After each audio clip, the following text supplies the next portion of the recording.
Madam, এবার তো অনেকদিন পরে আসলেন। হ্যাঁ, তা কি করে আসবো বোন? আপনার টিয়া পাখি আমাকে আগেবার অনেক লজ্জা দিয়েছে। এখন কি এই পাখি ভদ্র হয়েছে? জি ম্যাডাম, এখন ওকে খুব ভালোভাবে ট্রেনিং দেওয়া হয়েছে। ম্যাডাম, আপনি এবার ওকে প্রশ্ন করতে পারেন। ও অনেক ভদ্র হয়ে গেছে। ইতিমধ্যে আমি ওকে অনেক ট্রেনিং করিয়েছি। আজ আমি তোমাকে পরীক্ষা করব, দেখি এখন তুমি কতটা ভদ্র হয়েছো। দোকানদার সাহেব, আজ নিশ্চয়ই আবার আমাকে ইন্টারভিউ দিতে হবে। পানি রেডি আছে তো? ওকে, চ্যালেঞ্জ অ্যাকসেপ্টেড। এইবার কিন্তু বেশি কথা বললে তোমাকে কিনে নিয়ে যাব। ম্যাডাম, আগে দাম শুনে নিন, তারপর হুমকি দিন। ধরো আমি বাসায় ঢুকলাম আর একজন পুরুষ আমার সাথে আছে, তুমি কি ভাববে? উনি আপনার স্বামী। যদি দুইজন থাকে তাহলে কি ভাববে? একজন আপনার স্বামী আর একজন স্বামীর বন্ধু। যদি তিনজন থাকে তাহলে কি ভাববে? ম্যাডাম, ভালো হয়ে যান, পরিবার কিন্তু বড় হচ্ছে।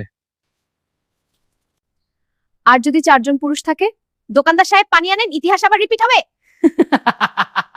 বন্ধুরা, গল্পটা ভালো লাগলে একটি লাইক দিও আর নতুন গল্পের জন্য সাবস্ক্রাইব করে সাথে থেকো। আবার দেখা হবে। হাও।